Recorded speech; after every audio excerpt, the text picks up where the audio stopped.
Assalamualaikum warahmatullahi wabarakatuh. Nama saya Meliawati, saya dari kelompok 3. Saya akan menjelaskan tentang analisis kegiatan. Di sini yang pertama yaitu peserta. Peserta datang, lalu bisa masuk ke lobi ataupun parkir. Dari parkir juga dilanjutkan masuk ke lobi. Dari lobi, peserta menuju registrasi. Di registrasi biasanya dilanjutkan dengan menunggu atau beristirahat. Istirahat itu menginap, bersantai, menyimpan barang, atau makan dan minum. Dan dari situ baru dilanjutkan ke aktivitas-aktivitas lain seperti belajar yang ada membaca, pendidikan dalam kelas, pendidikan luar kelas, seminar, dan juga ada olahraga. Olahraga itu ada outbound, jogging, renang, atau volley. Dari situ peserta bisa melakukan kegiatan lain seperti beribadah, mengambil uang, berbelanja, dan juga membuang air.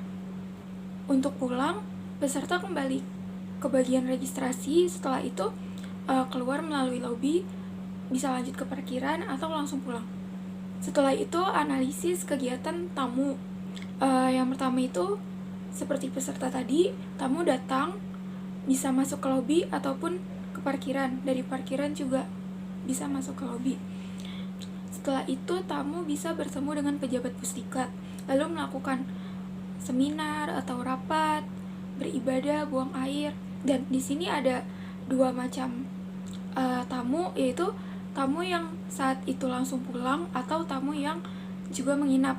Jadi tamu ada istirahatnya, yaitu menginap, menyimpan barang, bersantai, dan juga makan dan minum.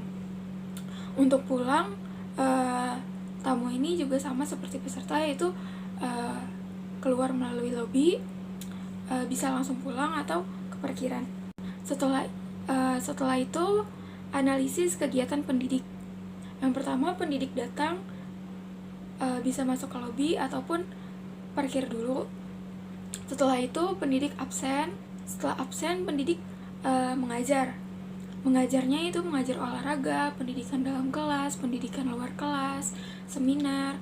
Lalu pendidik juga bisa rapat, makan atau istirahat, beribadah, dan buang air. Pulangnya pendidik absen lagi, lalu ke lobi, dari situ ke parkiran atau langsung pulang. Terima kasih, sekian dari saya. Kurang lebihnya mohon maaf. Wassalamualaikum warahmatullahi wabarakatuh. Assalamualaikum warahmatullahi wabarakatuh. Nama saya Ali Krisna. Kali ini saya akan menjelaskan diagram, yaitu diagram analisis kegiatan staf atau karyawan. Nah, karyawan ini mulai dari datang. Datang ini bisa langsung masuk lobi bila mana dia tidak memakai kendaraan pribadi. Nah, bila mana memakai kendaraan pribadi, dia bisa memarkirkannya di tempat parkir. Lalu, dari lobi kita masuk ke ranah absen. Nah, setelah karyawan ini absen, dia ini bisa langsung bekerja, bisa ke ruang rapat bila mana ada rapat di hari tersebut, atau bisa makan, beli sarapan di kantin, terus bisa beribadah bila mana ada sholat sunnah. Terus dari absen ini kita bisa ke toilet dari tempat absen. Nah, dari situ bisa lagi kita masuk ke lobi, terus ke parkiran, lalu dia ke pintu keluar. Itu untuk staf atau karyawan. Nah, lalu diagram untuk kegiatan security. Nah, dari datang ini sama seperti karyawan lainnya, dia datang, bisa parkir bila mana dia memakai kendaraan pribadi, masuk ke lobi untuk berjaga, mengabsen di pos atau di office bila mana ada. Lalu dari office itu dia itu bisa langsung bekerja mengamankan seluruh wilayah sesuai dengan shiftnya atau area yang dijaga. Lalu habis itu dia bisa beristirahat di pos atau di tempat kantin bila mana ada. Lalu beribadah di masjid. Dari situ dia juga bisa buang air di toilet di bila mana ada di pos jaganya. Terus dari absen itu biasanya dia langsung ke pos jaga untuk menaruh barang-barangnya dia seperti barang pribadi, handphone, tas, dan segala macam. Nah, setelah dia ingin pulang, dia langsung mengabsen di office-nya atau di posnya dia lagi. Melalui lobi, langsung pulang, parkiran bila membawa kendaraan pribadi, lalu keluar ke pintu keluar.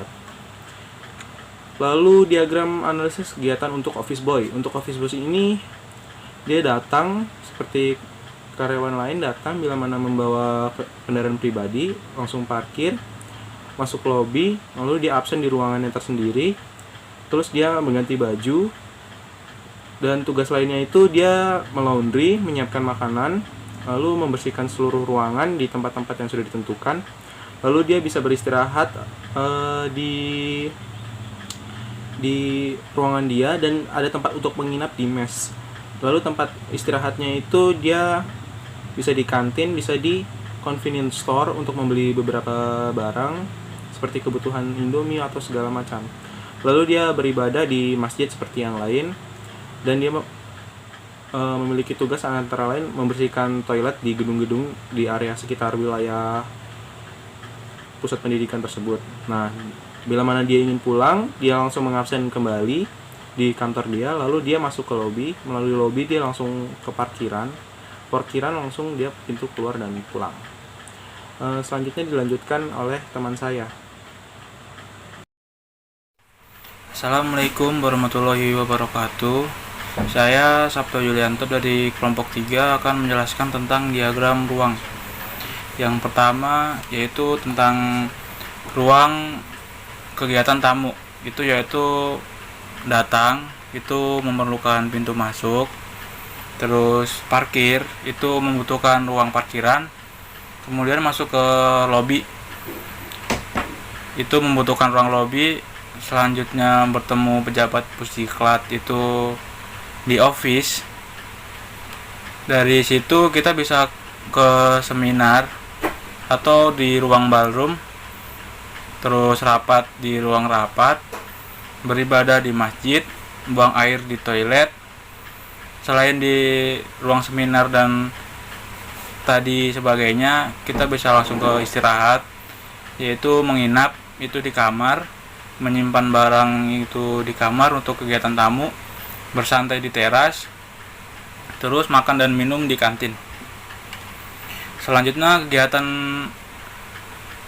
staf atau karyawan, itu pertama datang itu pintu masuk, terus parkiran kayak yang tadi, terus masuk ke lobi, terus absen di office. Dari absen itu bisa bekerja itu di ruang office, rapat di ruang rapat, terus selanjutnya makan atau istirahat di kantin, beribadah di masjid, dan buang air di toilet. Terus selanjutnya itu kegiatan security. Untuk security itu dia datang di pintu masuk. Kalau membawa motor atau kendaraan pribadi bisa ke parkiran, terus masuk ke lobi untuk menjaga mengamankan di pintu masuk lobi. Terus dia absen dulu di pos jaga. Dari pos jaga itu kegiatannya mengamankan seluruh wilayah, itu wilayah di pusdiklat itu sendiri. Terus istirahat, kalau security istirahat itu bisa di pos jaga, terus beribadah itu di masjid bersama-sama umat muslim lainnya, terus buang air di toilet dan jaga pos lagi di pos jaga. Terus selanjutnya itu untuk kegiatan OB dan ruangannya, itu pertama datang ya, pintu masuk. Apabila membawa kendaraan pribadi dia bisa langsung ke parkiran, parkir sepeda motor atau mobil. Setelah itu dia bisa masuk ke lobi, di ruang lobi, bisa absen dulu di office. Setelah itu dia bisa berganti baju di locker. Terus itu ada kegiatan laundry, di ruang laundry, menyiapkan makanan di pantry, membersihkan seluruh ruangan atau membersihkan gedung itu. Selanjutnya bisa istirahat ke locker atau di mes atau di kantin untuk makan. Selanjutnya beribadah di masjid dan buang air di toilet. Selanjutnya diagram analisis kegiatan peserta beserta ruangannya. Pertama itu datang, pintu masuk, parkiran, apabila membawa kendaraan pribadi. Terus dia masuk ke lobi. Dari lobi itu dia bisa registrasi dulu ke lobi, menunggu ada ruang tunggunya yang disediakan, ada toilet yang disediakan juga di situ, terus ada musola. Selanjutnya habis registrasi dia bisa belajar itu membaca di perpustakaan ruangannya, pendidikan dalam kelas di kelas, pendidikan di luar itu di outdoor, terus bisa ke istirahat itu menginap di kamar, terus bersantainya di teras, makan dan minum di kantin, menyimpan barang itu untuk kegiatan peserta di kamar. Selanjutnya bisa olahraga. Di olahraga itu ada outbound. Outbound itu kegiatannya dilaksanakan di lapangan. Terus renang itu di kolam tentunya. Volley itu di lapangan volley dan jogging di jogging track. Terus mengambil uang di convenience store atau tempat belanja. Terus selanjutnya itu yang terakhir ada diagram analisis kegiatan pendidik dan ruangannya. Yang pertama kayak yang tadi dijelasin, itu pintu masuk, dia datang ke pintu masuk, terus parkir, masuk ke lobby, terus absen di office untuk kegiatan pendidik. Dari office itu bisa menuju ke ruang rapat apabila ada rapat, bisa istirahat dulu di kantin untuk sarapan dan makan siang, terus beribadah dulu di masjid, terus buang air di toilet. Apabila tidak ada kegiatan terus ada jadwal mengajar, dia bisa mengajar olahraga di gor olahraga, terus pendidikan di kelas mengajar, terus kelas outdoor di ruang terbuka, dan seminar di aula atau ballroom. Sekian presentasi dari saya, terima kasih. Oke, sekarang giliran saya. Nama saya, perkenalan dulu kita. Nama saya Muhammad Faris Aziz. Saya di sini akan menjelaskan tentang zoningannya. Zoningan itu dibagi menjadi menjadi tiga, maaf. Ada public, semi public, dan private. Untuk public itu ada entrance, parkiran, masjid, lobby, terus bisa ke ballroom, function room, restoran, laut, resepsionis, convenience store, dan klinik. Kenapa kita bisa mengklarifikasikan zoning itu sebagai publik, ruangan-ruangan itu sebagai publik? Karena di ruangan-ruangan itu bisa diakses oleh siapa aja, dari pendidik, serta staf karyawan atau tamu. Karena publik itu merupakan akses untuk semua orang. Sekarang masuk ke semi public. Kalau semi public itu enggak semua orang bisa masuk ke akses tersebut. Misalnya seperti lapangan, kolam renang, ke gudang, atau ke satu lagi ke back office. Kenapa kayak gitu? Karena lapangan itu untuk pendidik dan peserta. Jadi yang dimaksud semi public itu yang enggak semua orang bisa masuk, cuma beberapa orang doang yang bisa masuk.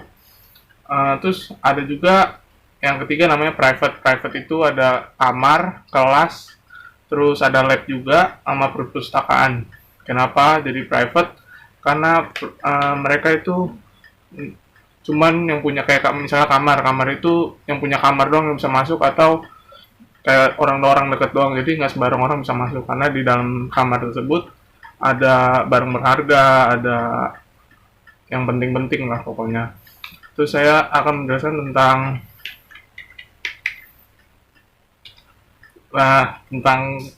kezoningan kebisingan. Yang pertama itu ada, kita dibagi tiga, ada bising, sedang, tenang. Bising itu kita kategorikan sebagai bising itu jadi kayak lebih ramai orang, jadi kita kategorikan sebagai bising. Kalau sedang itu ramai tapi nggak terlalu ramai gitu. Kalau tenang itu jadi suasananya tenang kayak di kamar gitu dan kawan-kawannya. Kalau kita kategorikan sebagai bising itu ada entrance, parkir, masjid, lobby, lapangan, kolam renang, resepsionis, laut, sama restoran. Kenapa kita kategorikan sebagai bising? Karena di situ terjadi kegiatan yang membutuhkan banyak orang sehingga kebisingannya tinggi. Tapi nggak semua tempat itu kan publik, jadi semua orang bisa masuk. Tapi nggak selalu yang publik itu bising. Misalnya kayak ini nih, ada sedang, ada kebisingan sedang. Itu ada ballroom, function room, back office, convenience store, dan gudang. Kenapa ballroom sama function room kita sebagikan sedang, bukan ke bising? Karena ballroom sama function room itu bisa jadi ruangan apa aja. Misalnya kayak ada seminar rame, tapi nggak bising karena mereka mendengarkan pembicara untuk bicara, jadi di situ tenang. Saat ada interaksi baru terjadi kebisingan, tapi nggak terlalu tinggi, jadi bisa kita sebut sedang. Oke, terus ada yang tenang itu kayak klinik, kelas, lab, perpustakaan. Kenapa tenang ya? Karena misalnya kelas itu butuh ketenangan buat buat belajar, jadi lebih dapat masuk ke otak, lebih fokus. Terus klinik kan orang-orang sakit gitu ya, jadi bisa dibilang orang sakit butuh ketenangan biar cepat sembuh, bisa biar nggak stres, biar nggak makin sakit. Terus ada perpustakaan itu tempat baca buku yang seperti yang kita tahu. Jadi di setiap perpustakaan itu selalu ada peraturan untuk tidak kayak berbicara dengan keras, kayak teriak-teriakan. Itu nggak mungkin di perpustakaan, karena biasanya saat kita membaca buku itu kita harus fokus, jadi harus tenang, dalam kondisi tenang, kondisi nggak ada suara bising-bising apapun. Oke, mungkin gitu aja dari persoalingan. Setelah itu kita dengarkan penjelasan dari teman saya. Sekian dari saya. Terima kasih. Warahmatullahi wabarakatuh. Perkenalkan, nama saya Zulfiani. Saya dari kelompok 3 dan di sini saya akan membahas tentang program ruang. Di program ruang ini dibagi beberapa zona. Ada zona publik, semi publik, dan privat. Di sini sebelah kanan saya ada beberapa tabel, yaitu zoning, nama ruang, studi gerak dan kebutuhan, denah rencana, kapasitas, jumlah ruang, luas, total, dan sumber. Saya akan membahas publik terlebih dahulu. Parkiran. Studi gerak dan kebutuhannya yaitu 2,5 meter kali 5 meter per mobil. Di sini ada gambarnya. Untuk kapasitas 50 mobil. Untuk jumlah ruangnya 1, untuk luasnya 12,5, untuk totalnya 812,5. Nah, untuk 2,5 untuk bus 2,5 meter kali 5,5 meter per bus. Untuk kapasitas 5 bus ukuran besar, jumlah ruang 1, luasnya 13,8, total 89 meter persegi. Untuk motornya 1 meter kali 2 meter per motor.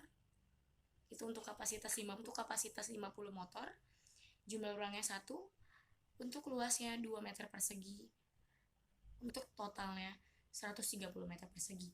Nah, kemudian ada lobby.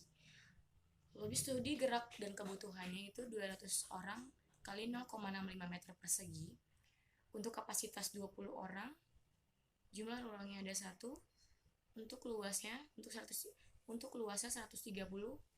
untuk totalnya 169 meter persegi. Kemudian masjid 0,60 kali 1,20 per orang, kapasitas 150 orang, untuk ruangnya 1, luasnya 0,75, dan untuk totalnya 140,4 meter persegi. Resepsionis 2,4 meter kali 0,6 meter per orang, untuk kapasitas 40 orang, ada ruangnya 1, untuk luasnya 1,5, untuk totalnya 75, untuk luasnya 7,5 meter persegi. Dan kemudian ballroom 1,5 meter kali 1 meter per orang, kapasitas 270 orang, 1 ruang, dan untuk luasnya 1,5. Dan untuk totalnya itu 526,7. Di sini kemudian ada function room, itu 1,5 meter kali 1 meter per orang, untuk kapasitas 50 orang, ada 3 ruang, dan untuk luasnya itu 1,5, dan untuk totalnya 292,5. Kemudian ada restoran 1 meter kali 1 meter per orang, itu kapasitas 275 orang, 1 ruang, untuk totalnya itu 352,5 meter persegi. Nah, untuk convenience store itu 1 meter kali 1 meter, dan untuk kapasitas 25 orang, jumlah ruang 1, dan total 40 meter persegi. Dan untuk lounge-nya 1,5 meter kali 1 meter per orang, itu untuk kapasitas 100 orang. Nah, ruangnya 1 dan luasnya 1,5, untuk totalnya 195 meter persegi. Untuk kliniknya ada 4 meter kali 5 meter per ruang, itu kapasitas 10 orang, untuk 1 ruang, dan luasnya 20 meter persegi, dan luasnya 20 meter persegi, dan untuk totalnya 20 meter persegi. Dan kemudian saya akan membahas yang semi public. Yang pertama, ruang general manager itu 4 meter kali 5 meter per ruang, dan untuk 1 orang, untuk 1 ruang, dan luasnya itu 20 meter persegi, dan totalnya 26 meter persegi. Nah, untuk ruang kepala bagian keuangan dan 1 orang staff itu 4 meter kali 5 meter per ruang, itu kapasitas 2 orang, untuk 1 ruang, dan luas 20 meter persegi, dan untuk totalnya 26 meter persegi. Nah, kemudian ruang kebak building, maintenance, dan 1 orang staff 4 meter kali 5 meter per ruang, untuk kapasitas 2 orang, untuk ruangnya 1, dan untuk luasnya 26, dan untuk luasnya ada 20 meter persegi, dan totalnya 26 meter persegi. Dan kemudian ada lapangan volley indoor. Di sini 18 meter kali 9 meter untuk 1 lapangan volley, dan untuk luasnya 162, dan untuk totalnya 210,6 meter persegi. Nah, untuk kolam renangnya itu 1/4 kali 50 meter kali 25 meter, sama dengan 12,5 meter kali 6,25 meter. Nah, untuk 1 kolam renang dan luasnya 78,2, untuk totalnya 101,7 meter persegi. Untuk laundrynya ada 15 orang dengan total 63 meter persegi. Dan ada perpustakaan. Itu luas gedung perpustakaan sekolah paling sedikit 0,4 meter persegi kali jumlah siswa dengan ketentuan 7 sampai dengan 12 rombongan belajar. Luas gedung paling sedikit 144 meter persegi, jadi 0,4 meter persegi kali 144 sama dengan 57,6 meter persegi. Nah, untuk 1 ruang, 1 perpustakaan, dan untuk luasnya sendiri 57,6, dan totalnya 57,6 meter persegi. Dan kemudian masuk ke zona privat, yaitu ada kamar. Jadi ada dua tipe kamar. Yang pertama 4 meter kali 3,5 meter per kamar, itu untuk peserta 2 orang per kamar. Untuk kapasitas 125, dan untuk jumlah kamar ada 125 kamar, dan ada 125 kamar. Untuk luasnya 14 meter persegi, untuk totalnya 2.275 meter persegi. Dan untuk yang tipe 2 ada 5 meter kali 4 meter per kamar, itu VIP untuk 2 orang per kamar, itu ada 10 ruang dan luasnya 20 meter persegi dan totalnya 260 meter persegi. Nah, untuk unit pengelola itu ada 7 meter kali 6 meter untuk 2 kamar tidur, 1 kamar mandi, ruang makan, dapur, ruang keluarga. Dan untuk luasnya 42 meter persegi dan totalnya 42 meter persegi. Dan kemudian ada kelas 5 meter kali 6 meter per ruang,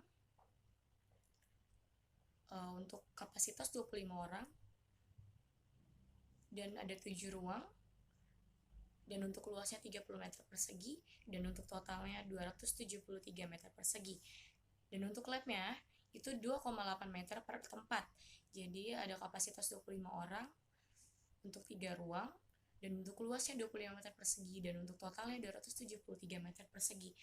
Kemudian untuk linen 3,6 meter persegi kali 6 meter persegi dan untuk kapasitas 10 orang ada 4 linen untuk luasnya 21,6 dan untuk totalnya 22 meter persegi. Untuk storage-nya ada 3,8 kali 38 itu untuk kapasitas 3 orang dan ada 3 ruang dan dengan luas 14,5 dan total 15 meter persegi. Dan kemudian ada toilet wanita untuk 6 meter kali 5,30 meter persegi dengan 6 kloset, 5 wastafel dan jumlah ruangannya ada 4 dengan luas 31,8 dan luas totalnya 128 meter persegi. Dan untuk toilet pria ada 5 meter kali 4,30 meter dengan 2 kloset, 4 wastafel, 4 urinoir dengan jumlah ruang 4 dan luas 21,5 meter persegi dan untuk total 86 meter persegi. Nah, untuk luas total bangunan keseluruhannya ada 5.620 meter persegi. Setelah kita uraikan semuanya, itu ada 5.620,3 meter persegi untuk luas utilitas 30% luas total bangunan. Dan itu ada 1.686 meter persegi untuk luas total keseluruhan. Parkir plus ruang luar itu ada 7.306,3 meter persegi. Total keseluruhan parkir plus ruang luar itu ada 8.439,5 dan kemudian untuk luas total bangunan 5.620,3 ditambah luas utilitas itu ada 1.686 meter persegi dan hasilnya 7.306,3 meter persegi. Oke, cukup sekian presentasi dari saya. Lebih dan kurangnya mohon maaf. Wabillahi taufiq wal hidayah. Wassalamualaikum warahmatullahi wabarakatuh.